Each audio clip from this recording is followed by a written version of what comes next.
Good evening, everyone. Well, thank you very much. Welcome to Taste of Opera. I'm so delighted to see so many of you here. It's a wonderful crowd. I see some old friends and some new faces, which is wonderful. So thank you all very much for coming. My name is Lee Wolzek, and I work for San Diego Opera. And I would like to thank Qualcomm for this wonderful partnership and this gorgeous venue. Yes, thank you so much. It's a beautiful partnership. We're just delighted, and we're delighted to see all of you here. So without further ado, I would like to introduce Mr. Don Rosenberg, who is the Executive Vice President, Corporate Counsel, and Corporate Secretary of Qualcomm. So, Mr. Don Rosenberg.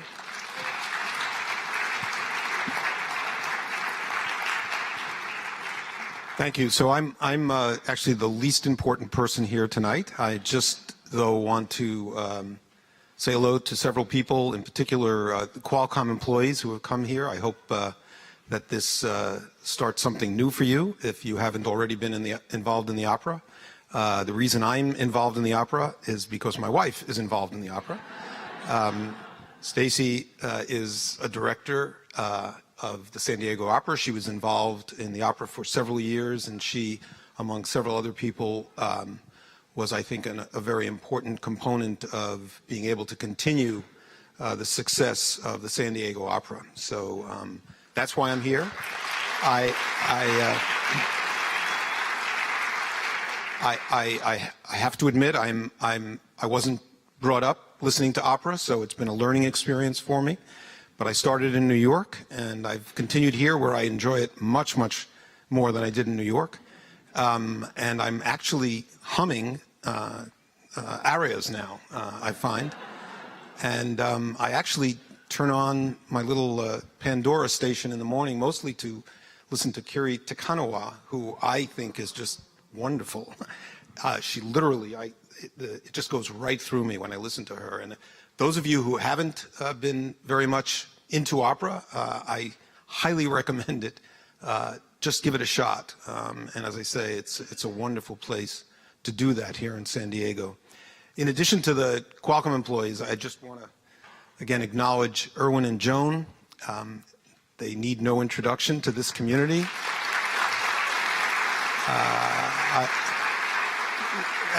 As you know, I could say so much about Erwin and Joan, but the fact that they are so supportive of cultural life and existence in San Diego is just a treasure for all of us. And Stacy and I have been here about 11 or 12 years now, and their participation and support and everything they do in not just the cultural activities here, but certainly that tonight is what I'm focused on, has just been a blessing to us, and we really, really appreciate it.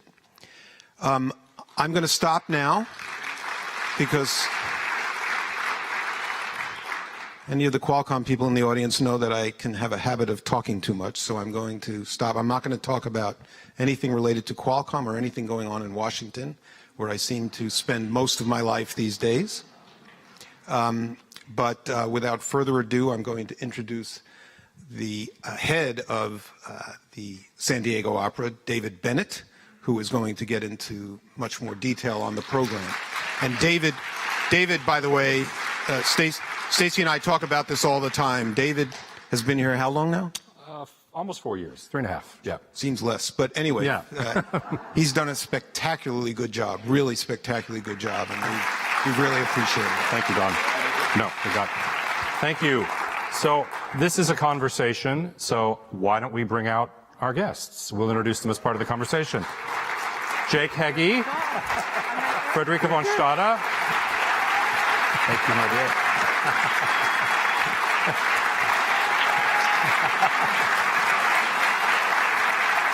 My dear? You're in the center. Oh, I'm in the center. Okay. There you go. Ta-da! So this is meant to be a conversation, so we're just going to have a nice casual talk, which I think will be fun. So you all talk among yourselves. Right, exactly, right. No, I first want to start by, first of all, no, I'm serious. Okay. I thought, oh boy, it's so good to see so many of you again. Yeah. I've had 2 big productions done here, Moby Dick and Great Scott, and it's just always so wonderful And of Always course, so wonderful. And Flicka was here for Great Scott as well. So I mean, it's always so wonderful to be back. My mom lived here for 35 years. I have stories. But I do want to start off by saying that picture of me is from the 1900s. I was going to say I actually woke up just kind of tired today, but I can't even pull that off. So I just want you to know I'm aware. But you look amazing. Me You too. look amazing. Me too. So we don't have the ability or the opportunity to have a lot of celebrity often, but we do tonight, right? And I think both of them don't need much introduction, but of course we know Jake as, I think, the most prominent opera composer in America today. Prolific. Yes. I'm tired. Busy, busy, busy, and as we said earlier, busy's good. Right? Busy's good. Yeah, so composing, you'll see his work all over the country. You've had the opportunity, of course, to see two of his works on our main stage, but we're right in the middle. Well, we've just started rehearsals, but our next production opens on March 8th, which is 3 Decembers, and Flick is singing in that, which is an opportunity to hear Jake's really majesty, I think, as a composer, but in a different context, in a chamber setting, in a theater that's really similar in size to this. As a matter of fact, this is a beautiful theater, and I think we need to produce chamber opera here. But really understanding Jake's wonderful work in the sphere of potency of intimate space. So please come. There's plenty of opportunities to buy tickets outside. I actually think we have a special offer tonight. If you haven't bought a ticket, I think we're waiving handling fees, so please come see 3 Decembers. But what I want to talk about tonight, amongst the three of us, is really focusing on, I think, things that are important to Qualcomm and important to the opera. We have two families here tonight. We have our opera family, our supporters and donors, and those of you that attend opera. And we have many members of Qualcomm's family, the staff of Qualcomm. And we're really, really grateful to be here, and also, of course, for Qualcomm's support. And I want to echo Don's comments about how grateful we are to have the support of Irwin and Joan of the operas, along as many other institutions. And so what's a commonality between the opera family and perhaps the Qualcomm family? I want to talk about inspiration and innovation and also creative relationships, because I think there's no better example of a creative relationship than the two people that are to my right. So we'll be talking about that tonight, which I think will be good. I'm going to start off with a little bit of background on both of our guests, and then I think we'll bring them up to the point where they met, which is a very important story, and then we'll go forward and we'll have a little singing at that point. So, Jake, I want to start with you. Uh-oh. So, I feel like I'm in the principal's office. you are. Yeah. I won't ask you anything embarrassing. You can embarrass yourself with your answers, Thank you. but I promise not to ask anything embarrassing. So I want to just think about your childhood and just reflect a little bit and tell us a little bit about your childhood and inspiration as a musician that you can think about in that time. Oh my goodness. Well, briefly as I can do it. I grew up in central Ohio, just outside of Columbus, a suburb called Bexley. And my father was a doctor and an amateur jazz saxophonist who loved music more than anything, so there was always music in the house. My mom was a nurse who had put her career on hold to raise 4 kids. And I started piano about 7 years old and just loved it. Couldn't keep me away from it. I had a really smart teacher. First day taught me hot cross buns, and I ran to every house on the street that had a piano and played hot cross buns. But when I was 10, my father committed suicide. We didn't know that, well, I didn't know, the kids didn't know that he'd been suffering from depression for a long time. And my mom and him kept it very secret and hidden from us. And it was 1972. And she was 39 years old and suddenly had to raise 4 children on her own. So she went back to work, went back to school, and she was an inspiration, continues to be. She lives in San Francisco now. She's going to be 87 this year, and still travels all over, is very active. But she didn't collapse into a puddle. She knew she had a responsibility, and she made sure that she kept her eyes on the horizon and taught us about always looking towards tomorrow. And she really buoyed us up and made sure we had opportunity, adventure. You know, it was hard, but and she wasn't around a lot. Music became my sanctuary. It's where I felt safe. It's where I felt empowered. And a week after my dad died, I turned 11, and I had a paper route, and I remember taking my money to the music store, and instead of buying Beethoven sonatas or Chopin nocturnes, this time I found some blank manuscript paper, and I asked the guy, well, what's this? And he says, it's for writing music. And I said, well, can you do that? And he said, yes. And so I started, and I have never put the pencil down. And back then I was writing for, I didn't really know anything about opera.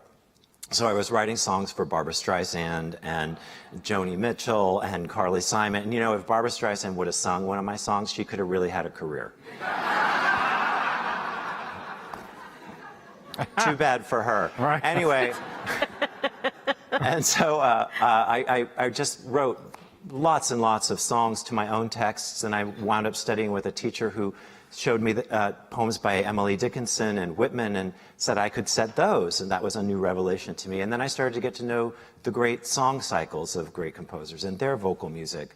And then my mom tried to take me to an opera, and it was a disaster. But then I moved after I graduated, we moved to California, and I continued my studies. I thought I'd be a concert pianist, and we moved to Europe. Well, I moved to Europe after high school. I decided I really wanted to go there. I was dealing with a lot of personal demons on many levels. I was really struggling with being gay in that era, and also the track that I was taking, the loneliness and the crushing self-doubt, which is a daily part of my life, that was sort of controlling me. And I went to Europe to see if I could find myself there. And I traveled. I lived in Paris and traveled all over and went to museums and learned so much and got to know the concert world even better. Then went to UCLA and studied with Joanna Harris and was on my way to a career playing the piano. I was playing for all the faculty soloists, all the choruses, and writing up a storm for singers. I saw Sweeney Todd in the original touring production with Angela Lansbury, and my head popped off. And then I went and saw Peter Grimes in 1984 with John Vickers, and then my head popped off. And I started to get this whole thing about why this was such a magical, amazing art form. And then I went and heard you singing Cendrillon, no, not Cendrillon, Cenerentola at the LA Opera early on, and it was so exciting. And then I heard you sing Figaro there, and then I started buying her recordings and Kiri's recordings, and I became the page turner at Royce Hall. So I was I was on stage turning for recitals with Leontine Price, Renata Scotto, Montserrat Caballé, Isaac Stern, Itzhak Perlman. Scotto was amazing because when she bowed, she went to the floor. And so I was in that chair over there, and when she bowed, it was sort of like, well, where did she go? Is she all right? And Leontine Price was so generous and lovely, and it was just a miracle being on stage behind those great people and watching the love that came to them. This is all part of my education. And Kiri, twice. That's how I got to know Kiri initially. Anyway, then something terrible happened. I'm going on too long. But I lost the use of my right hand to play the piano for a while through what's called a focal dystonia. It would curl up into a fist when I'd play.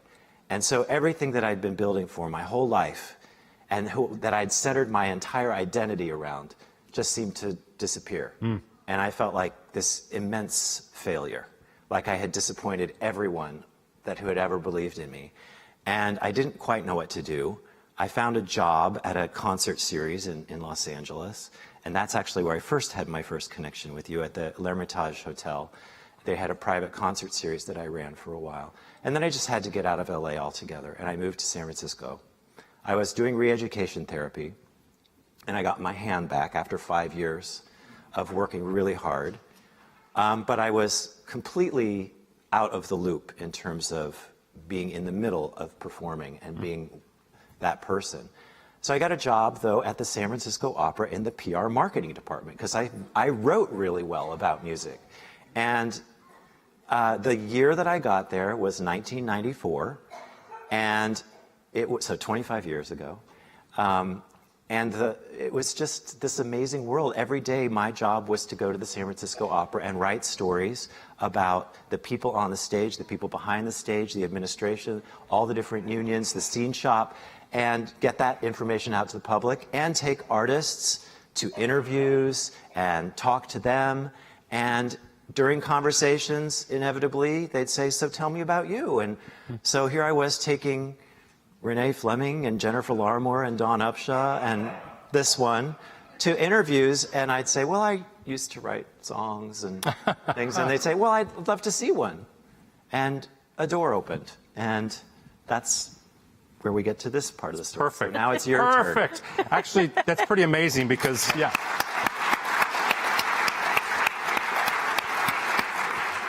He hit all of my bullet points.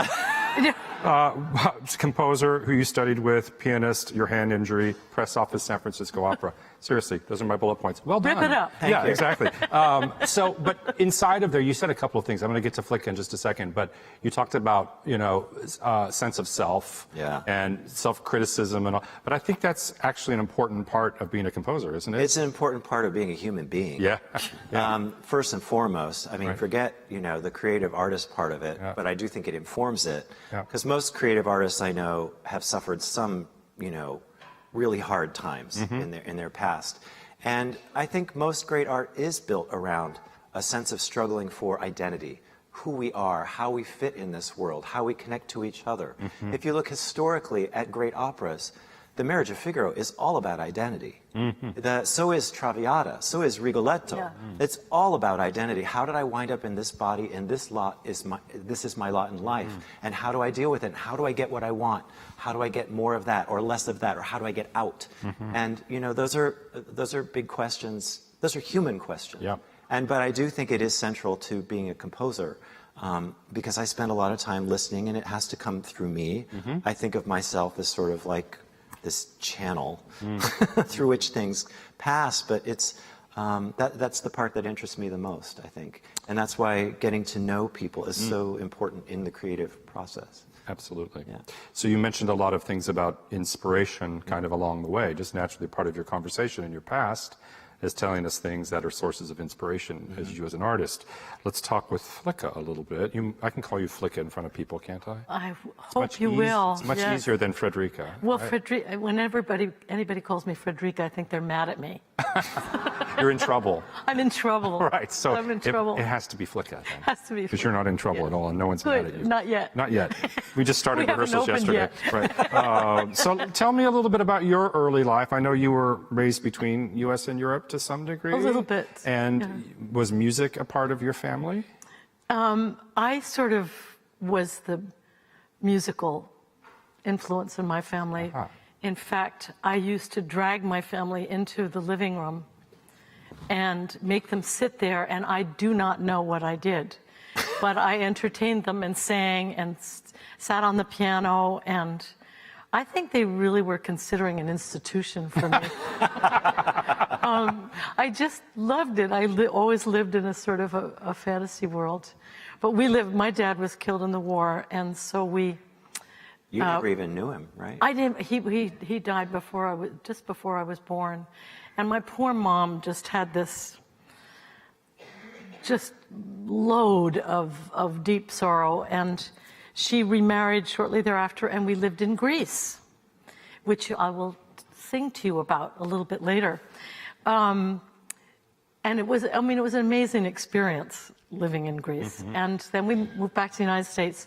She worked for the government. And I didn't do really any singing until 9th grade. And even back then, I played boys. I played, in a Gilbert and Sullivan opera, there's Nanki Poo. That was my first boy role. Did all that. And then wanted to be a Broadway singer, more with all my heart. And did a couple of off-Broadway shows, as far off Broadway as New Haven, Connecticut. That's off. That's off Broadway. That was off Broadway. And then thought I couldn't read music, so I went to music school.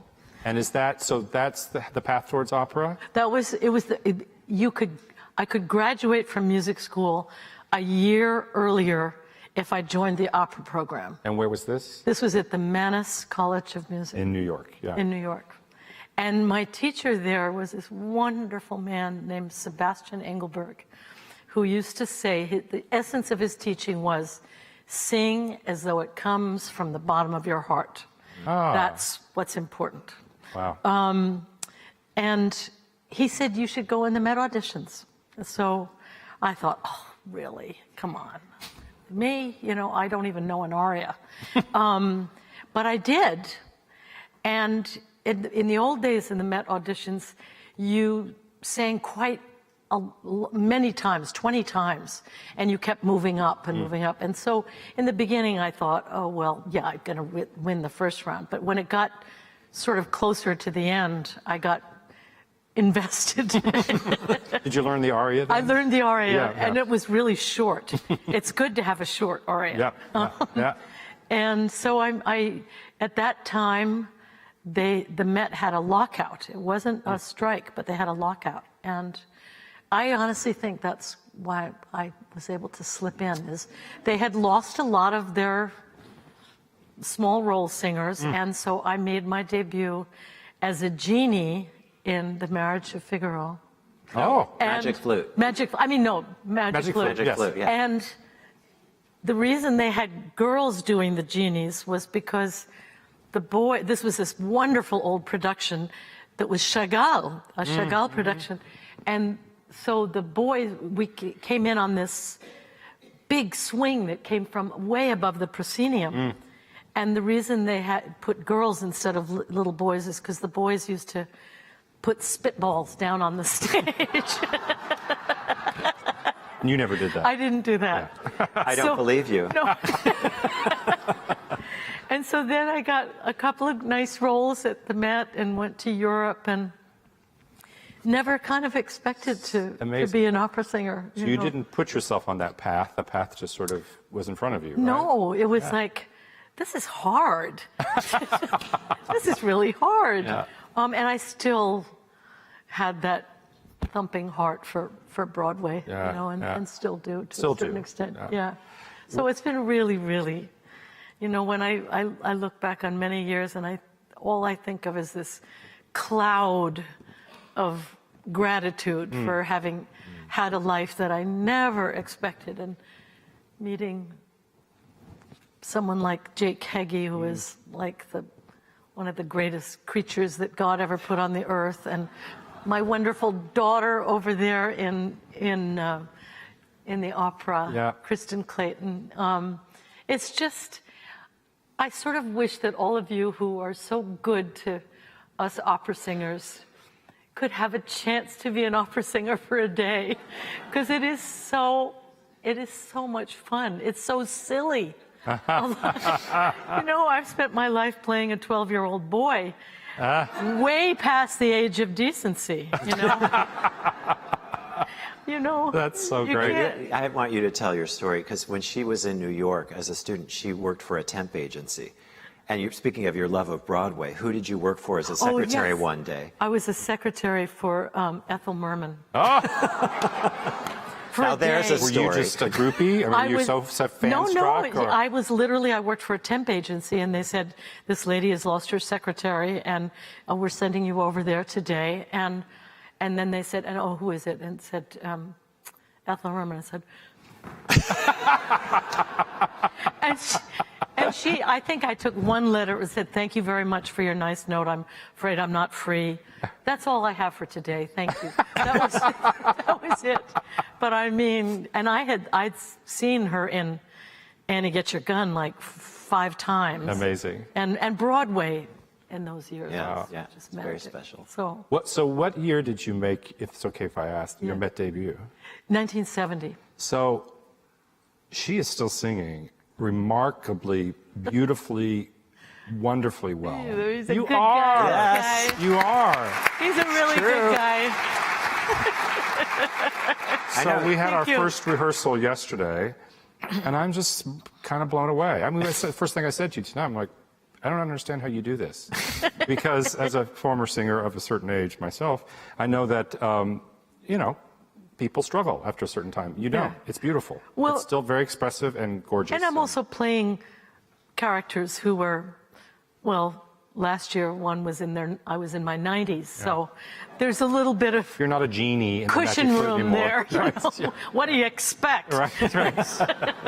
But so you had really a huge international career. I mean, from that point on, you just didn't stop, right? It was really lucky, yeah, I'll tell you. And you were on the road with a family.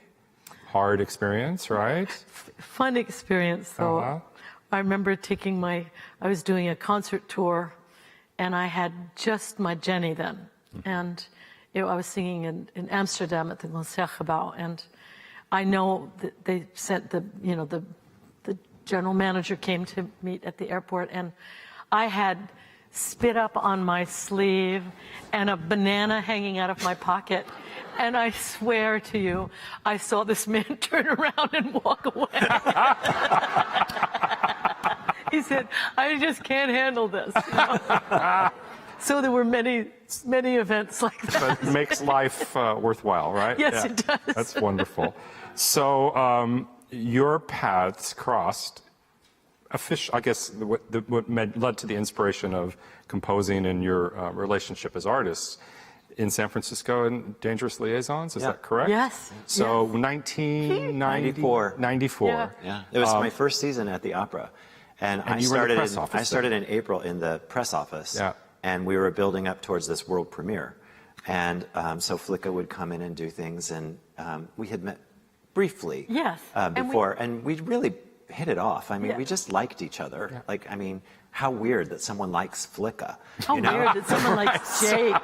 But, I mean, he's so difficult. Difficult. And at one point, I was taking her to an interview or something like that, and I let slip that I wrote songs, and she went, "Oh, do you do that?" And then, Sure, you do. So I thought, she was so inspiring in these rehearsals, and so generous, and so kind, and the voice so beautiful, and so thrilling that I thought I have to write something for her. So I decided the least terrifying thing I could do would be to write some folk song arrangements.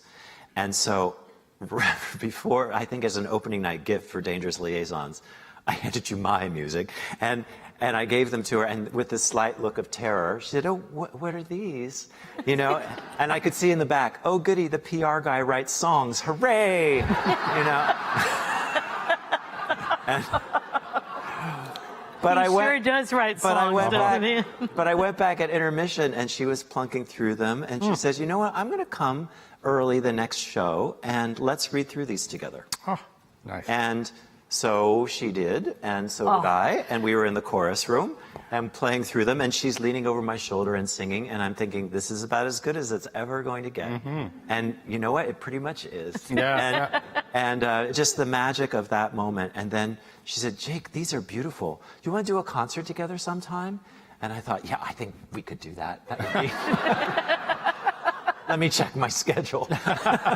Pretty open. Yeah. And literally from that moment on, she just became this huge champion and friend. And the word got out about Jake Heggie. well, because you have a big mouth. No. Word was out, and it was, you know, have you heard this? Oh my Lord!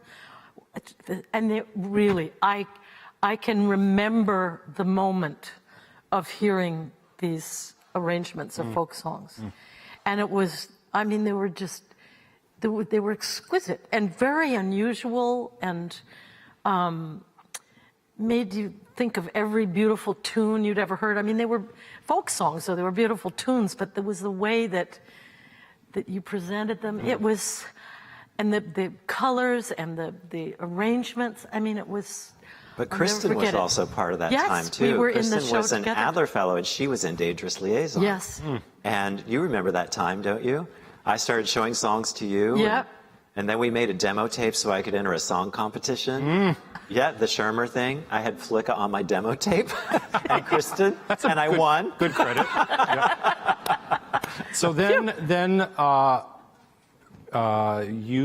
how did San Francisco Opera get to know you, not as a press office employee, but as a composer. They created a composer. No, this is a really amazing story. Yeah. This is probably one of the most magical parts of the story is here I am in the press office. I think this is a great job. I'm writing songs at night and weekends, and great singers like Flicka and Renee and Kristen and, you know, all the Tom Hampson and Bryn Terrafel are singing them all over the place. Well, and then I have this great job in this beautiful opera house, and it's, when you think about it, the greatest apprenticeship possible for an aspiring opera composer. But I didn't know I was an aspiring opera composer. I never, ever thought I would write an opera. But the general director at the time, Lotfi Mansouri, who is a real impresario, real visionary, pulled me aside at a party and said, so you're writing songs for all these singers, they're doing them all over the world. Have you ever thought about writing an opera? I said, no. And he said, well, I'm going to come to the office, I want to talk about it. And so the next day, his assistant, Winifred, called me and said, Lotfi wants to see you. And so I took my pad, ready to write the next speech or press release. And he said, put the pad away. So we have an opening in the 2000-2001 season on the main stage. And I want to send you to New York to meet Terrence McNally. He's a wonderful playwright. I've been trying to get him to write a libretto for years. And I think you two might make a good team. And I'd love to see what you come up with. And my first thought was, who are you talking to? I mean, but I was like 34, 35, like, who's going to say no to that? So I went to New York and I met Terrence McNally and we got along really well. And at that point, Lotfi had asked me to write a comedy, something funny and bubbly and celebratory for the millennium. And so you can imagine his surprise when we came back and said, we'd like to do Dead Man Walking. I made Terrence say it because I was still working for him. But he, you know, he was stunned at first, the way I was, because when Terrence said Dead Man Walking to me, literally every hair stood up. And I just realized what a brilliant idea it was, because it has all the classic themes of opera. It's an intimate story with large forces at work. It doesn't tell you how to feel about something, but it draws you in to it. And it just felt so right. So Lotfi was on board right away. So that's how that happened. Fantastic. That's a miracle. Yeah. The whole thing. Doesn't happen to many people that work in press offices. No. The opera scene. Not so much. Although I will say the person who had the job 20 years before I took it was Armistead Maupin, Who had a little career of the his own. author of Tales of the City. Yeah. So That's a good office it's to a work good in. job. Yeah, right? yeah. It's a good case. Yeah. So at this point, it's probably a good moment for us to have some singing, don't you think? Yeah. So this is probably the era of the two songs, sort of. Yes, Yes. right. Okay. Very good, Well David. done. Yeah. So I'm going to let you introduce these. There's two songs. We'll hear these together, and then there'll be a little more talk, and then some more singing. Yeah. So the first two songs, Well, let's tell how these came about. Okay. Because you had Jenny Rebecca. my older daughter is named Jenny Rebecca, and she's named after a song by Carol Hall that I just loved, that Streisand made famous. And Streisand. And so when my Lisa came along, I thought, I've got to do a song cycle for her. So who better to turn to than my buddy here? And he said, well, why don't you write the words? So I know her, she's my child. So I wrote the words, and we came up with this cycle called Paper Wings. And it's about my daughter, Lisa. And she was about 16 when we debuted the cycle. And it was a prestigious It was in Berkeley. venue. Berkeley, it was in The Cal Zellerbach, Performances, yeah. Zellerbach Hall. And Lisa was in high school then, and she came with her buddies and had piercings and black hair. She was a really wild. It was a teenager. goth period. She was a goth Right. goth kid. Right. And so I sang them for her, and she came down to the front of the stage. This was during a rehearsal, and she said, "Mom, that is the most embarrassing thing you have ever done to me." And I thought, we did a good job. We did a good job. This is what we're here for. But it was, you know, what's interesting is that I've always had this association with Flicka as a great friend, but I've always known her as a mother to these wonderful girls, Jen and Lisa. And so the mother thing with Flicka has played throughout all the pieces I've written for her, Yes, the roles and the yes, songs. Whether it was the absolutely. fairy tales for the children, the songs to the moon, or Yep, these, you know, yep. it's interesting. I've learned a lot about motherhood through these roles. Really? Yes. Isn't that weird? And I have never been a mother. Ever. I'll Did you tell know you that? about it. Well, let's hear these. Okay. Yeah. But I think as a little warm-up, because, you know, you haven't sung enough yet today, right, Flicka? That's right. She's been rehearsing. But let's do a little warm-up of something that people might recognize. Oh, yeah. A familiar tune. And if you know it, you might sing along. And it might sound like Happy Birthday. We just happen to have a birthday person in the audience tonight. It's Don Rosenberg's birthday. Please don't. So, happy birthday to you. Happy birthday to you. Happy birthday, dear Don. Sing! Happy birthday to you.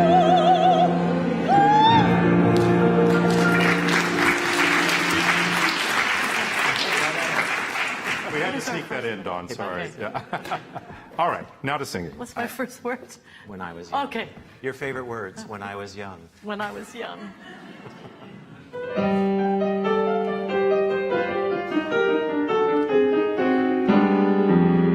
When I was young, I lived in Greece with my mother. That's right, Greece. We lived in a house with a great big balcony. And Signorina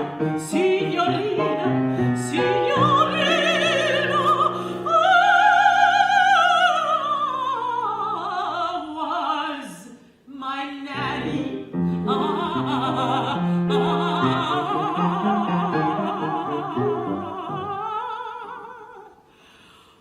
One day, Signorina made me wings out of paper. That's right, paper wings. And for days and days I pretended to fly.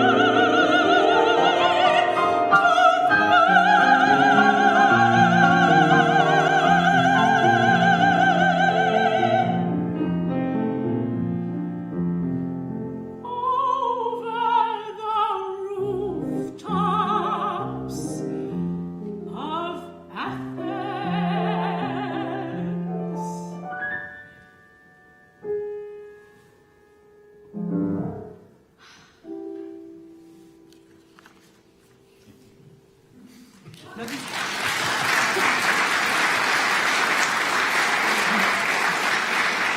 This next one, all I'll tell you is that it's a true story. And since these songs were for Lisa, maybe you'll get the opening reference.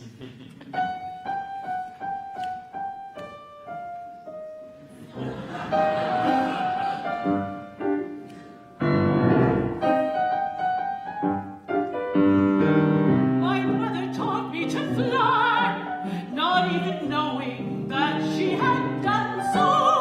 I climbed on the roof, a complicated route to the sky, and the fireman got me down. Oh, the fireman got me down.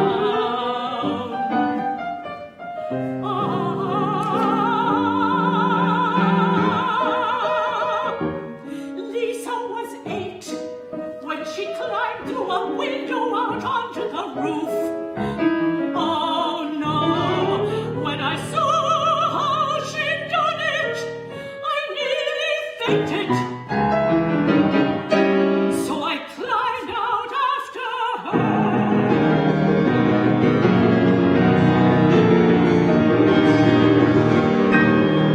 Lisa, don't move.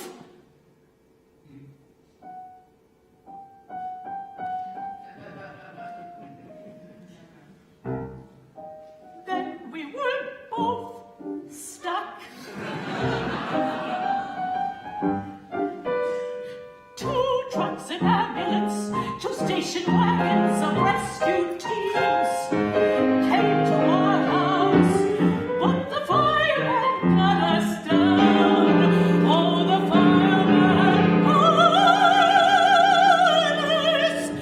down.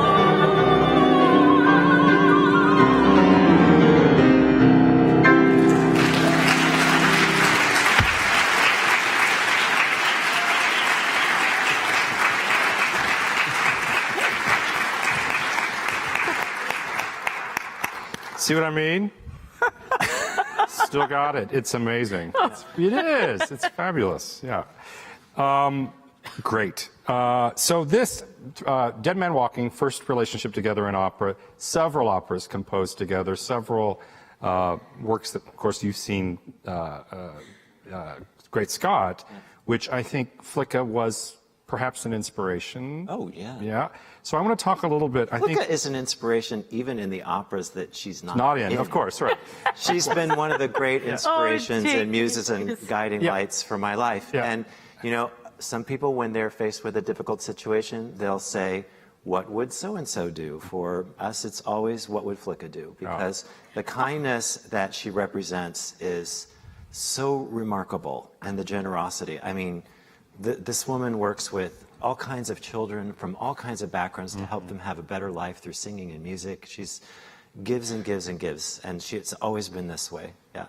Thank you, And I- Jake. but I Oh, my think goodness. You really write beautifully for her voice, because you know her voice, and you really write so beautifully for it. And you do know? that you really write for every part for a voice in mind. Well, I mean, when I'm writing an opera or a song, I just have to know who I'm writing for. Yeah. Because, you know, if someone says, write a song for soprano, what does that mean? What kind of soprano? There's like 10 different kinds of sopranos. Yeah. Yeah. You know, and then each soprano is going to bring a different personality to it. So I have to know who I'm writing for. Sure. Or I can't do it. And I was lucky enough early on to have these people to write for and have their voices in my ear when I wrote roles for them. Like Kristen, even though the role of Sister Helen in Dead Man Walking is a lyric mezzo, Kristen sang the workshop for me in 1999, 20 years ago. You know, and then I've written a lot for Kristen as well, because she's been these are trusted collaborators. And that sense of knowing who you're working with and writing for is the team. Yeah. In any business, knowing who you're working with and liking the people you're working with makes all the difference. But it goes right? back to what we were talking earlier about source of inspiration, Yeah. right? So the idea of that collaborative spirit is Yeah, the and essence of your that work. idea of collaboration, that everyone's participation matters Yep. in that. Yes, it comes down to I have to decide what the notes are going to be on the page, but it's with a lot of information that I go into that studio. Still writing everything by hand today, orchestration, everything, because that's very important to me, to stay connected to the page Yep. that way. The rhythm of that. And also staying connected to the people that I'm working with. That's very important to me. Let's talk about 3 Decembers, shall we? Yeah. It's a production we happen to be involved in right now. Yeah. Kristen and Flicka were involved in the original production. Yeah. They were both in the cast. So how did that come about? What was the inception of it, and what was the process? We had just finished Dead Man Walking, and Flicka played the mother in that. We had offered the role of Sister Helen to Flicka, and she said, no, give it to one of those younger up-and-coming mezzos. And I said, well, who would you like to play? Would you like to play one of the other sisters, or would you like to play the mother of one of the teenage children who were killed? And she said, no, I want to play his mother. And I thought that spoke volumes about her and her inquisitiveness as a mother and as a singer. And right after it premiered, I was talking to Terrence because I wanted to do something of a very different size. I like taking on projects that terrify me and also that take me in a different direction, because I just don't want to repeat myself creatively. So that's why it's like Dead Man Walking, Moby Dick, It's a Wonderful Life. You know, Yeah. I mean, these are very, very vastly different stories and forces. And I wanted to write a real chamber piece. And so Terrence told me about a script that he had written for an AIDS benefit in 1999, and with a cast that included Julie Harris, Cherry Jones, and Victor Garber.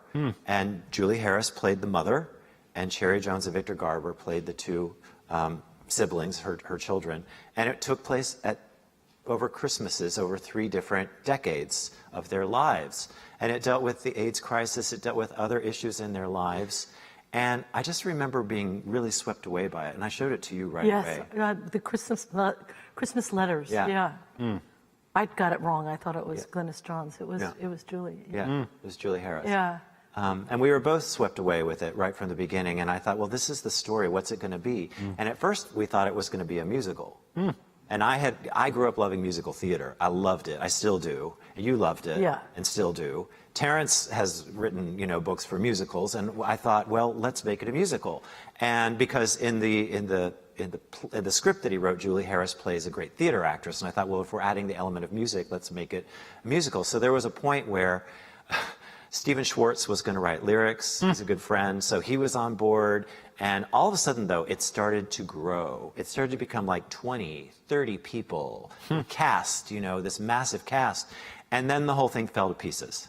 And Flicka was the one who said to me, I think we've gotten a little far away from what originally moved us, which was these 3 characters over 3 different periods of their lives. And I realized, you know what? I am an opera composer. I write well for opera singers. And these are my musicals. So when people say to me, when are you going to write a musical? I said, I've been doing it all along. Moby Dick is music theater. It's a musical for opera singers on an opera stage that is very compelling and alive. And I thought that's what I can bring to operas, is this immediacy of storytelling and character and melody. And so it took 7 years from the time I read that script to opening night in 2008 to get the piece. But Flicka was with it all the way, and Kristen, and then our good friend Keith Ferris was in the original. And we did it in Houston first, and then realized we could make it even better. And it started off originally as a 2-act opera with an intermission after the first 35 minutes. And it just wasn't working because people got disengaged from the characters. So we thought, well, we need to make it a 1-act, so 90 minutes straight through. And there was also a number for Maddie, the mother, from her musical theater show that was not working. It was like a big, 11th hour number, and it was a belty, big, it's on the recording, and it just, you didn't ever feel totally comfortable with it. And it didn't work for the show or for the character. And so we went the other way and decided what we need there is something that's in the spirit of Stephen Sondheim, one of those beautiful lyric numbers that allows Maddie to show us her heart, and so we did. It's a very heartbreaking piece, right? Kristen, yesterday at first rehearsal, who's done the show how many times? Yeah, and ran over to the table and was pulling out Kleenex, just first rehearsal, because it's really heartbreaking. It's very personal, right? Yes. I mean, you shared a little bit about your experience with your father, and suicide has a place in this, and it's about relationships between children and their parents, estranged, but the family you have, right? So it's really profound, I think. Well, those fraught relationships that, it's amazing when you write something that's deeply personal and meaningful to you, or, when I do that, what I find is that all of a sudden it reaches out other people. I can't tell you the number of people who have come up to me after a performance of 3D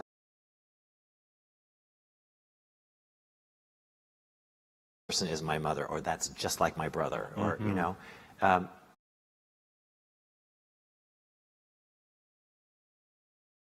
Dead Man and from 3 Decembers, just in terms of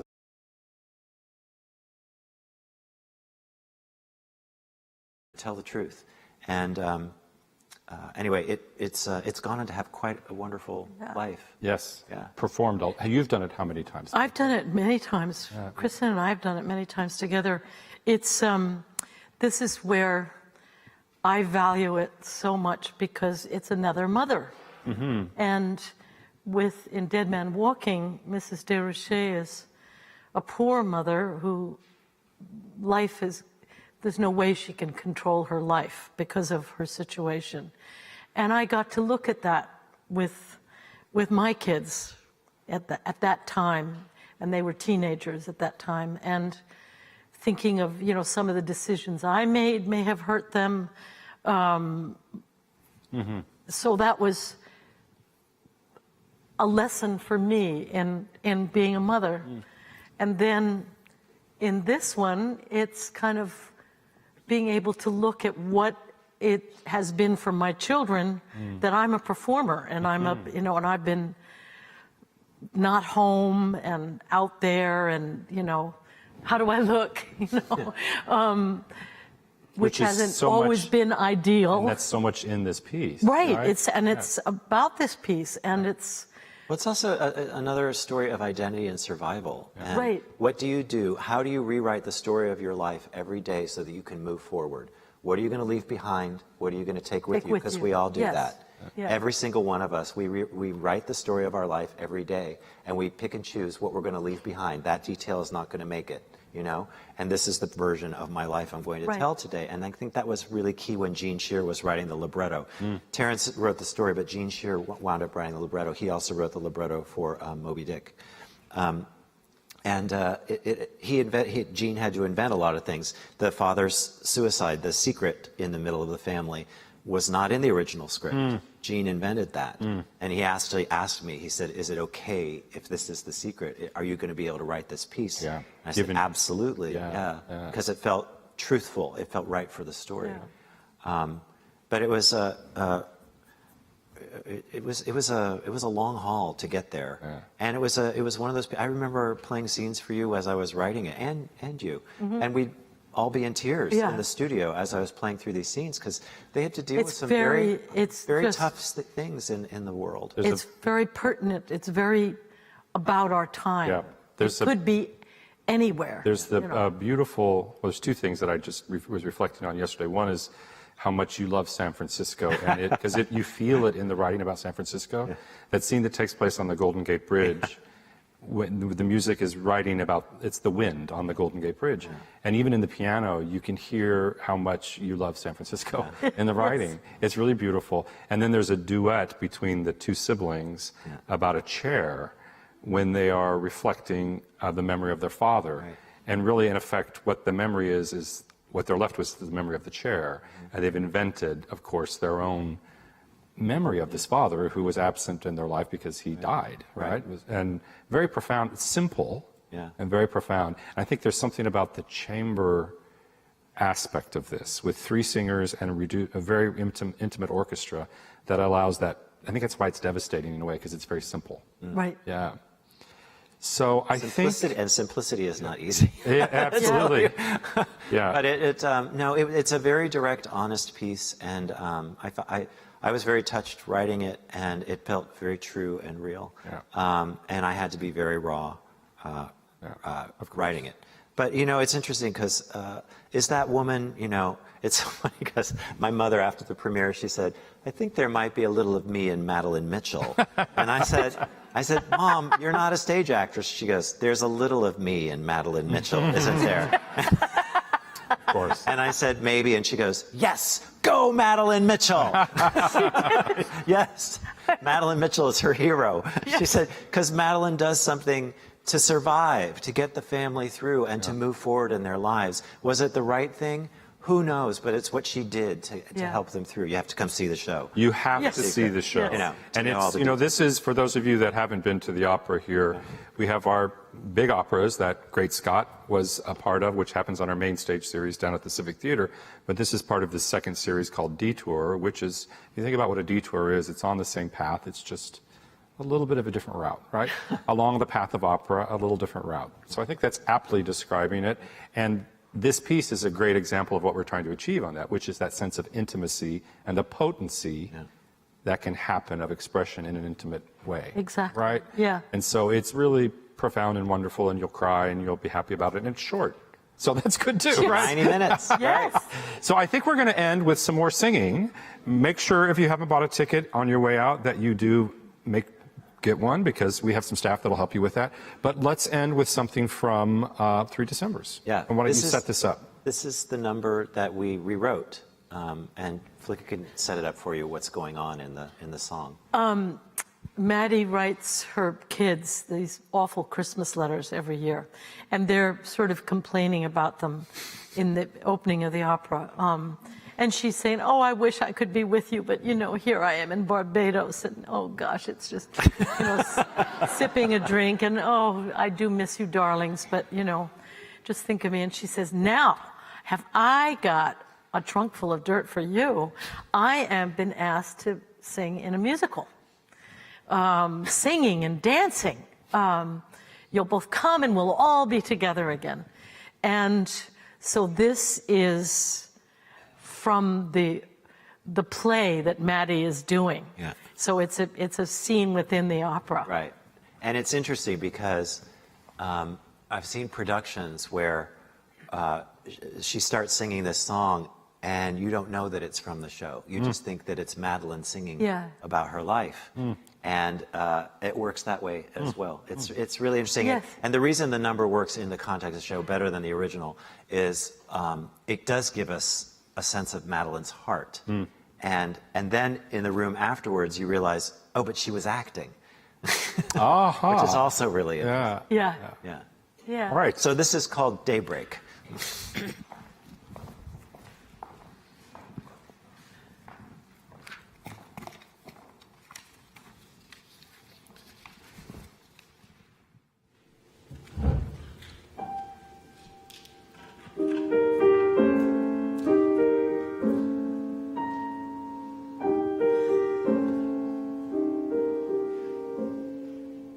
The painting we bought so long ago on a street in Milan. Who saw it first, that vision of morning light in Milan? I can't remember. Maybe you can. We didn't have money then. You said, honey, when beauty like this comes your way, whatever it takes, no matter the price, you just can't let it get away.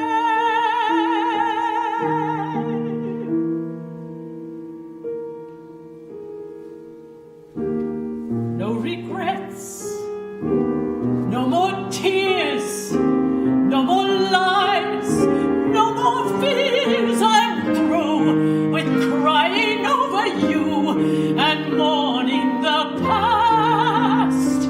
It's daybreak at last.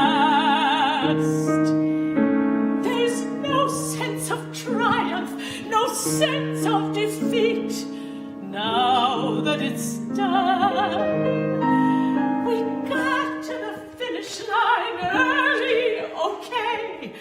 We had a good run, and in the end, my friend, I think I was the lucky one.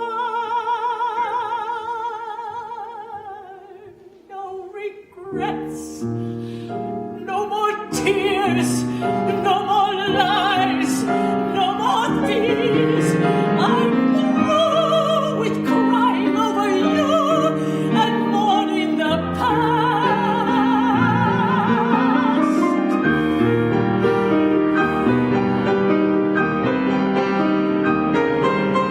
It's daybreak. I won't change my mind. I'm doing just fine.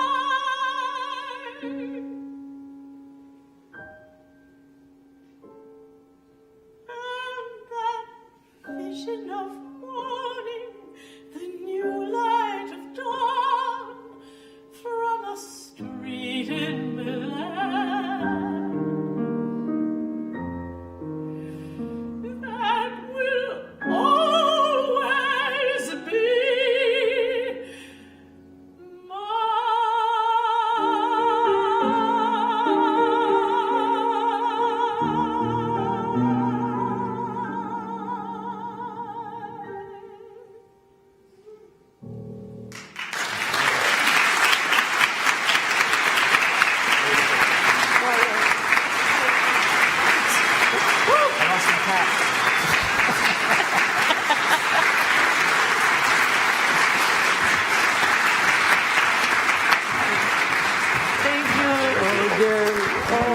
Wonderful, wonderful. Thank you. That's it. Okay, Thank great. you. That's it. Thank you. Thank you all very much. Thank you all.